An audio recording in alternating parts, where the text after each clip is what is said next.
Mauvavi.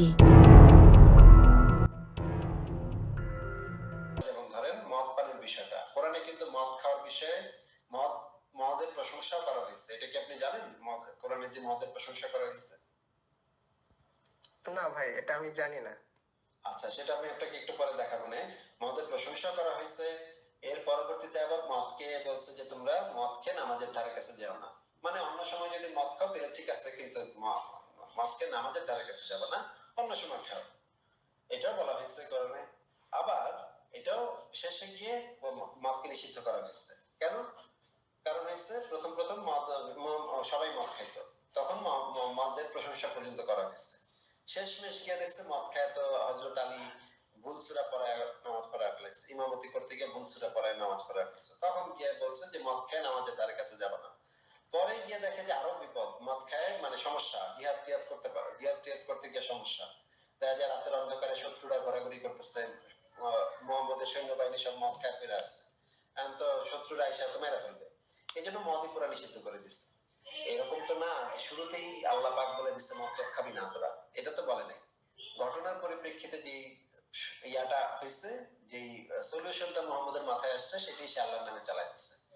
যদি এটা আল্লাহর কাছ থেকে আসতো তাহলে তো শুরুতেই বলতো তোরা মদ টদ খাইস না। আল্লাহ তো ভাই ডিসিশন চেঞ্জ করে না, তাই না? আল্লাহ কি ডিসিশন চেঞ্জ করবে যে মাঝে মাঝে বলবে মদ খাইস, আবার মাঝে মাঝে বলবে মদ খাইস না? এরকম তো ডিসিশন চেঞ্জ করা তো সম্ভব না, নাকি ভাই? হ্যাঁ, সেটাও ঠিক অবশ্য, যে যেটা হবে আগেই সেটা কনফার্ম হয়ে আসবে, এটাই তো আসল কথা।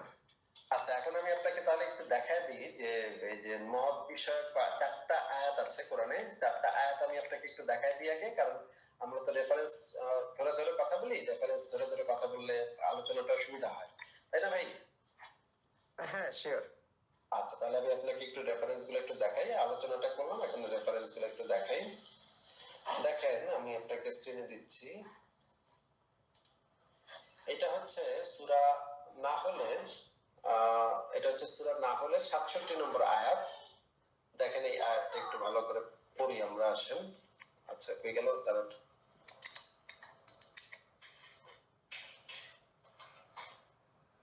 ভাই, এই আয়াতটা একটু পড়ে শোনাবেন আমাকে?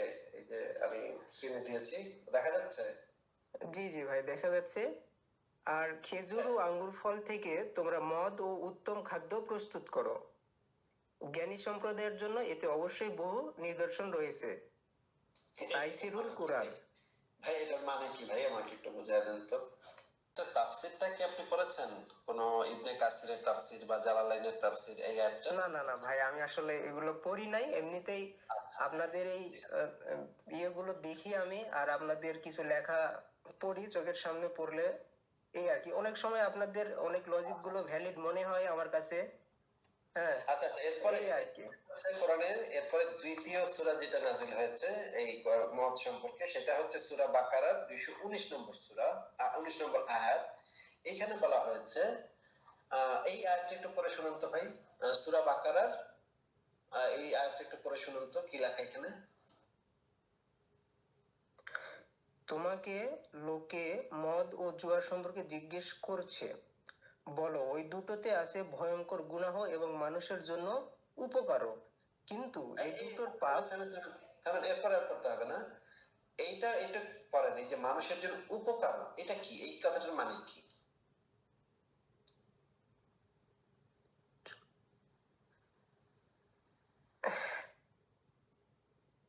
মানে এই আয়াতে বলা হয়েছে মদে খারাপ আছে, মদের ভিতরে খারাপ জিনিস আছে, কিন্তু উপকার আছে, এটা তো এখানে বলা হয়েছে, তাই না? হ্যাঁ, উপকারের কথাও বলা হয়েছে তো। এরপরে আরেকটা আয়াত পড়েন, এরপর একটা হাদিস পড়েন, এই হাদিসটা একটু পড়েন, এই হাদিসটা একটু দেখেন তো এখানে কি লেখা। এই সুনান আবু দাউদ শরীফের তাহকিককৃত সহিহ হাদিস পড়েন তো এখান থেকে, এই যে লাল অংশটুকু পড়ে শুনুন তো। তাকে ও আব্দুর রহমান ইবনে আউফ রাদিয়াল্লাহুকে দাওয়াত করে উভয়কে মদ পান করালেন তা হারাম হওয়ার পূর্বে। অতঃপর মাগরিবের সালাতে আলী রাদিয়াল্লাহু তাদের ইমামতি করলেন। তিনি সূরা কুল ইয়া আইয়ুহাল কাফিরুন পাঠ করতে গিয়ে তালগোল পাকিয়ে ফেলেন। অতঃপর এই আয়াত অবতীর্ণ হলো, হে ঈমানদারগণ, তোমরা যখন মাতাল অবস্থায় থাকো তখন সালাতের কাছেও যেও না। সালাত তখনই পড়বে যখন তোমরা কি বলছো তা সঠিক রূপে বুঝতে পারো। আচ্ছা, তার মানে এই আয়াত যখন নাজিল হয়েছে তখন তাদেরকে কি নির্দেশনা দিছে যে মাতাল অবস্থায় নামাজের কাছে যাও না, কিন্তু অন্য সময় কিন্তু মদ টদ খাইতে নিষেধ নাই এখানে, তাই না? হ্যাঁ, সেরকমই তো বোঝাচ্ছে আর কি। আচ্ছা ঠিক আছে, এইবার হচ্ছে 4 নম্বর, যেটা 4 নম্বর হচ্ছে এই যে এই আয়াতটা নাজিল হলো, তখন এই আয়াতটা নাজিল হলো, এই আয়াতটা তো আপনি পড়লেনই। আচ্ছা, এরপরে 4 নম্বর যে আয়াতটা নাজিল হলো এইটা হচ্ছে সেই যে মদ নিষিদ্ধ করার আয়াত। হ্যাঁ, 5 নম্বর সূরা 90 এবং 91 নম্বর আয়াত। এখানে কি বলা হচ্ছে পড়েন তো একটু। মদ, জুয়া আর মূর্তি ও ভাগ্য নির্ধারক তীর ঘৃণিত শয়তানি কাজ, তোমরা তা বর্জন করো, যাতে তোমরা সাফল্য মণ্ডিত হতে পারো। আচ্ছা, এইখানে মদটাকে আলটিমেটলি নিষিদ্ধ করা হইলো এই আয়াতের মাধ্যমে, ঠিক আছে? এখন আপনি বলেন এই যে 4 দফায় আল্লাহ পাক মদ পানটাকে নিষিদ্ধ করলো। প্রথমে বললো যে মদের ভিতরে খুব ভালো আছে, তারপরে বললো মদের ভিতরে খারাপ আছে ভালো আছে, এরপরে বললো নামাজের ধারে কাছে যাও না, মদ খায় নামাজের ধারে কাছে যাও না। এর মানে হচ্ছে অন্য সময় মদ খাইলে খাও, কিন্তু নামাজের কাছে এসো না মদ খায়। 4 নম্বরে বললো যে একের খবরদার কেউ মদ খাবি না, একদম হারাম, হারাম হয়ে গেল মদ। এই যে আল্লাহ পাক যে 4 বার ডিসিশন চেঞ্জ করলো, আপনার কি মনে হয় যে আল্লাহ পাক মানে 4 বারে কেন ভাই মদ নিষিদ্ধ করবে? আল্লাহ পাক তো সর্বশক্তিমান, আল্লাহ তো এক কথা বলবে এই তোরা মদ খাবি না, খাবি না, শেষ কথা শেষ। আল্লাহ পাক কেন 4 দফায় মদ নিষিদ্ধ করলো বলেন তো ভাই?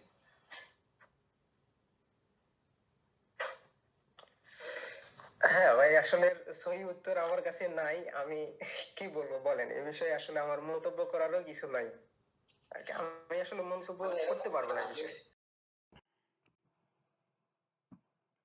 আসসালামু আলাইকুম, আশা করি আপনারা সবাই ভালো আছেন। তো আমি একটা ভিডিও দেখতেছিলাম আসিফ মহিউদ্দিন ভাই। তো সবাই ওনাকে কম বেশ চেনেন, উনি নাস্তিক জগতের মধ্যে ভালো একটা পর্যায়ে আছে। আর উনি কথা বলছিল সবুজ হাসান ভাইয়ের সাথে মদের বিষয়ে। ইতিমধ্যে আপনারাও দেখছেন ওনার ভিডিওর কয়েকটা অংশ দেখছেন যে উনি মদের বিষয়ে সবুজ হাসান ভাইয়ের কিভাবে বোঝাচ্ছে। তো উনি আসিফ মহিউদ্দিন ভাই সবুজ হাসান ভাইয়ের প্রশ্ন করলো, বা উনি বলছে যে আল্লাহ তাআলা কেন মর্ডারে ডাইরেক্ট হারাম করলো না? আল্লাহ তাআলা যেহেতু মহাজ্ঞানী সর্বশক্তিমান, উনি আল্লাহ, উনি ডাইরেক্টলি কেন মর্ডারের শুরুতে হারাম করলেন, এই তোরা মদ খাইস না? আল্লাহ তাআলা কেন কোরআনের কয়েকটা আয়াতে ধাপে ধাপে ধাপে তারপর শেষে যে আল্লাহ তাআলা নিষেধ করলো? হয় প্রথমে আল্লাহ তাআলা মদের প্রশংসা করলো, পরে বলছে যে জ্ঞানীদের জন্য এটা নিদর্শন, পরে আবার আল্লাহ কইলো যে তোমরা নামাজ থাকা অবস্থায় মাতাল মাতাল থাকা অবস্থায় নামাজ পড়ো না। হ্যাঁ, আবার শেষে দিয়ে আল্লাহ তাআলা ডাইরেক্ট আরেকটি সূরার তে ডাইরেক্ট আল্লাহ তাআলা বলছে যে তোমরা মদ জুয়ার কাছে যাইও না, এটা তোমার এটা নিশ্চয় শয়তানের কাজ, তোমরা এটা থেকে দূরে থাকো। ডাইরেক্টলি আল্লাহ তাআলা নিষেধ করছে। তো আসিফ মহিউদ্দিন ভাই উনি বুঝাইতেছে যে মদটা আল্লাহ তাআলা কেন শুরুতে নিষেধ করলো না বা হারাম করলো না? আল্লাহ আল্লাহ তাআলা কি কনফিউশন ছিলেন এটা হারাম করবো না করবো? উনি এমনটাই বুঝাইতেছে, বা উনি বলতেছে যে আল্লাহ তাআলা তো মহাজ্ঞানী, তাহলে কেন শুরুতে নিষেধ করলো না? হ্যাঁ ভাই, আল্লাহ তাআলা আসলেই মহাজ্ঞানী, কেন নিষেধ করছেন এবার আমি নিষেধ করছে না এবার বলছে। তো আসিফ মহিউদ্দিন ভাই, আপনি অবশ্যই জেনে থাকবেন যে চিকিৎসা বিজ্ঞান এবং বিজ্ঞানীরাও বলে যে কোনো ব্যক্তি যদি মাদকাসক্ত হয়ে থাকে তাদেরকে কিন্তু ধরে কিন্তু তার মাদকাসক্তি থেকে দূরে সরে নেওয়া যায় না। এর কারণে নেওয়া যায় না, আপনি বাংলাদেশের প্রেক্ষাপটে দেখেন, যারা কোনো পরিবার যদি কোনো নেশাগ্রস্ত লোককে যদি সেন্টারে পাঠায়, সেন্টারের ওই চিকিৎসা যারা করে তারা কিন্তু ধরে কিন্তু নেশাখোররে কিন্তু আপনার ধরে কিন্তু আপনার নেশা থেকে তারা দূরে নেয় না, কিন্তু তাদের কিন্তু নেশা দেয়, ডোজটা কমায় দেয়। ধরেন কোনো বাংলাদেশের কোনো একটা মাদকাসক্ত যারা বাবা খাইতো 4টা, প্রত্যেকদিন 4টা বাবা খাইতো, তারা বাবা দিব 2টা। হ্যাঁ, 1 মাস দিব 2টা, 2 মাসে দিব 1টা। হ্যাঁ, 6 মাস পরে দিব 0। তো এরকম ভাবে ডোজটা কমায় ফেলে। তো হঠাৎ কিন্তু তারা কিন্তু নেশা থেকে সরে নেয় না। কেন নেয় না? কারণ যারা নেশা করে এবং যদি হঠাৎ করে যদি নেশা থেকে সরে নেয়, তাহলে কিন্তু তার কিন্তু ক্ষতি আছে। কি ক্ষতি আছে? তার ব্রেনের ক্ষতি আছে। এটা চিকিৎসা বিজ্ঞানে বলে। এবং কি তার পেটে গন্ডগোল হইতে পারে, তার ডায়রিয়া হইতে পারে, আমাশয় হইতে পারে। এবং ৩ নাম্বার হলো সে তার শরীরে খিঁচুনি হইতে পারে। আর নানান সমস্যা হইতে পারে। তো ঠিক সেম আপনি যে বলছেন যে আল্লাহ তাআলা তো মহাজ্ঞানী, আল্লাহ কেন করলো না? এই আল্লাহ এই কারণে করছেন। আল্লাহ জানে আল্লাহ তাআলা যদি ওই সময়ে যারা মদ গ্রহণ করত, মানে ওই সময় মদ যখন এটা মানে হালালে ছিল ধরলাম, হ্যাঁ? যখন আল্লাহ তাআলা মদরে হারাম ডাইরেক্ট নিষেধ করছে না। কেন করছে না? এই কারণে করছে না। আল্লাহ তাআলা জানে আমি যদি মদটারে ডাইরেক্টলি হারাম করি, ডাইরেক্ট বলি, "এই তোমরা মদ খাইও না।" হঠাৎ করে বলি, তাহলে কি হইব? যারা ইসলামের পথে বা যারা ইসলাম গ্রহণ করছে তারা ইসলাম থেকে দূরে সরে যাব। কেন সরে যাব? এখন যদি হঠাৎ করে যদি তারা বলে যে তোমরা মদ খাও না, তখন দেখা গেছে কি তার ব্রেনে সমস্যা হবে হঠাৎ করে ছেড়ে দিলে। কারণ তারা অ্যালকোহলে আসক্ত। যদি হঠাৎ করে ছেড়ে দেয় তারা তাহলে দেখা গেছে তারা হঠাৎ করে ব্রেনে সমস্যা হইব, তাদের খিঁচুনি হইব, তাদের পেটে গন্ডগোল হবে, নানান সমস্যা হইব। মানে উপকার থেকে আরো ক্ষতির বিষয় হইব। মানে হিতে বিপরীত হইব। তো আল্লাহ তাআলা এই কারণে জানে, কারণ আল্লাহ তাআলা ওই বর্তমানে যারা চিকিৎসা করে মাদকাসক্তি নিয়ে ধাপে ধাপে ডোজটা কমায় দেয়। প্রথমে একটা বাবা, তারপর মানে প্রথমে ধরুন যে কেউ যদি ৫টা বাবা খাইতো তারা প্রথমে দেব ৩টা বাবা, এরপর দেব ২টা বাবা, এরপর দেব একটা বাবা, এরপর দেব 0। ঠিক সেম আল্লাহ তাআলা এই কাজটাই করছে। এটা আরো ১৪০০ বছর আগে কোরআনের মাধ্যমে দিয়ে করাইছে। এইবার এই কারণেই করছে যে তোমরা নামাজ অবস্থায় তোমরা নামাজের মাতাল অবস্থায় তোমরা নামাজ পড়ো না। মানে মাতাল অবস্থায় নামাজ পড়ো না এর মানে কি বোঝাচ্ছে যে নামাজের আগে তোমরা মদ টদ খাইও না, তাহলে নামাজে ব্যাঘাত করবে। এটা মানে ডোজটা কমায় দিল। এরপরে এরপরে আরেকটা আয়াতে আল্লাহ তাআলা বলছে যে তোমরা মদ ও জুয়া থেকে দূরে থেকো। হ্যাঁ, মদ ও জুয়া থেকে দূরে থেকো। মানে ডাইরেক্ট আল্লাহ তাআলা নিষেধ করছে। এরকম ধাপে ধাপে আল্লাহ তাআলা নিষেধ করছে আস্তে আস্তে। কেন নিষেধ করছে? আল্লাহ তাআলা জানেন যারা আগে মদ খায় তারা যদি হঠাৎ করে আমি বলি যে তোমরা মদ খাও না, তাহলে তারা ইসলামের কাছে না বরং ইসলাম থেকে দূরে সরে যাবে। কেন?